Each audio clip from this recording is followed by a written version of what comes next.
Boa tarde. Hoje vamos analisar a forma como várias equipas de investigadores tentaram responder à questão: qual é a natureza do material genético? Ou seja, de que maneira são transmitidas as características hereditárias dos seres vivos. Para isso, vamos olhar com mais detalhe para experiências atualmente famosas, todas realizadas na primeira metade do século XX, por três equipas lideradas por Griffith, Avery e por Hershey e Chase. A primeira dessas experiências foi realizada em 1928 pela equipa de Frederick Griffith, que trabalhou com bactérias Streptococcus pneumoniae, causadoras da pneumonia. Existem várias estirpes desta bactéria, com diferentes graus de infecciosidade, ou seja, com diferentes graus de capacidade de provocar a pneumonia. A estirpe S, sigla que resulta do inglês smooth, que significa liso, é altamente infecciosa, pois apresenta uma cápsula que a protege do sistema imunitário dos mamíferos, conferindo-lhe um aspecto liso quando vista ao microscópio. Já a estirpe R do inglês rough, rugoso, não apresenta esta cápsula, logo não desencadeia a pneumonia. A equipa de Griffith realizou a experiência que se descreve na imagem usando vários lotes de ratinhos saudáveis. No lote A, como podem ver, foram injetadas bactérias R vivas, observando-se que os ratinhos permaneciam saudáveis.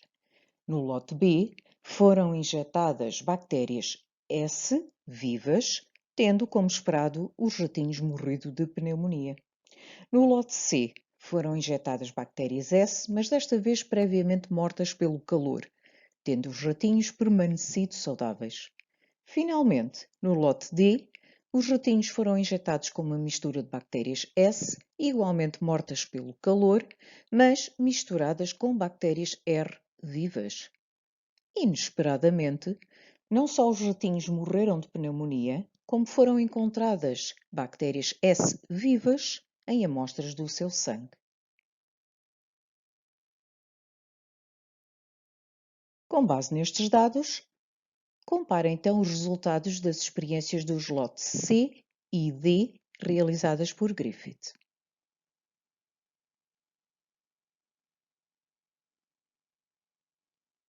Aquilo que podemos observar é que na experiência C, os ratinhos continuam vivos, enquanto na experiência D, os ratinhos morrem de pneumonia, uma situação algo inesperada.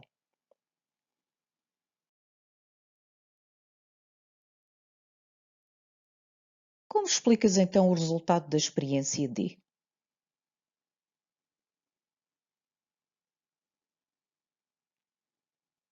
Com base nestes dados, Griffith pensou que talvez alguma substância, algum tipo de componente desconhecido na altura, teria passado das bactérias S mortas para as bactérias R vivas, transformando-as desta maneira em bactérias infecciosas.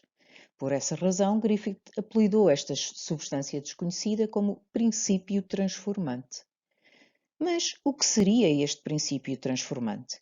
Era preciso continuar as pesquisas, entrando em cena agora outra equipa de cientistas. A equipa liderada por Oswald Avery começou o seu trabalho com o objetivo, portanto, de perceber a natureza bioquímica do princípio transformante de Griffith, usando exatamente as mesmas estirpes bacterianas.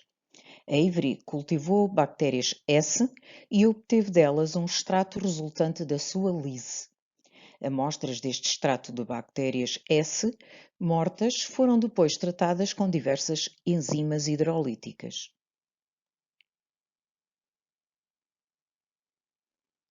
Essas amostras tratadas foram misturadas depois com bactérias vivas e cultivadas. Estas bactérias eram bactérias R. As culturas foram observadas e identificadas relativamente à estirpe de bactérias vivas que continham. Na figura podem ver-se dois desses ensaios em que o extrato de bactérias S mortas foi tratado por um lado com proteases e por outro com DNases.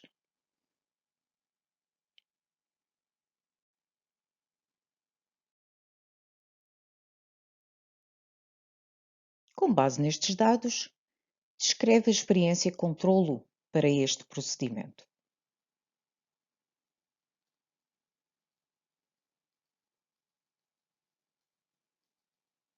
Faz sentido que o controlo para este procedimento tenha sido juntar extrato de bactérias S não tratado, não em presença de qualquer tipo de hidrolase, a bactérias R vivas.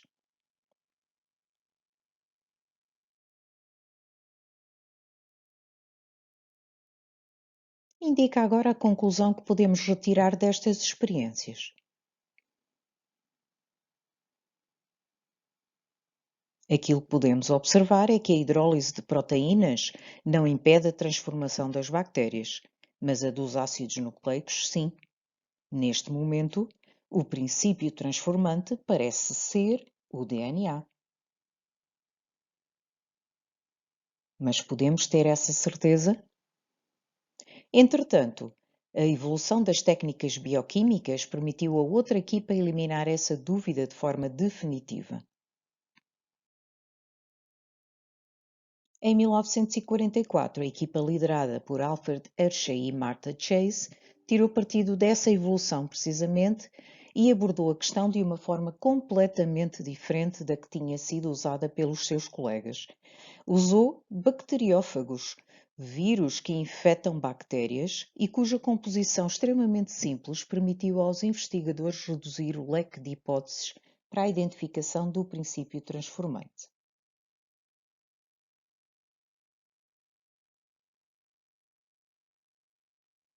A equipa cultivou os vírus em meios de cultura contendo fósforo e enxofre radioativos.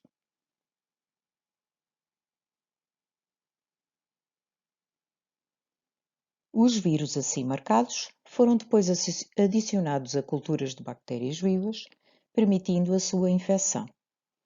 As culturas foram centrifugadas para separar os vírus das membranas das bactérias, como se pode ver na imagem, e o líquido centrifugado daí resultante foi analisado em busca de radioatividade.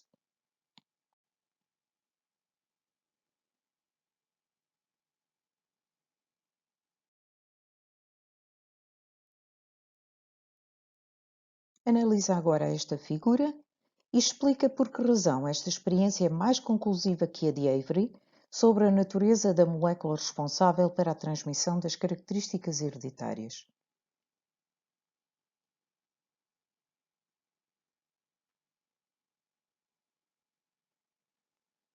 Tendo nós presente que os bacteriófagos apenas são compostos por um ácido nucleico, neste caso o DNA, e a proteína da sua cápsula, não há a possibilidade de outras moléculas, como lípidos ou glícidos, serem responsáveis pela transformação que Griffith tinha identificado.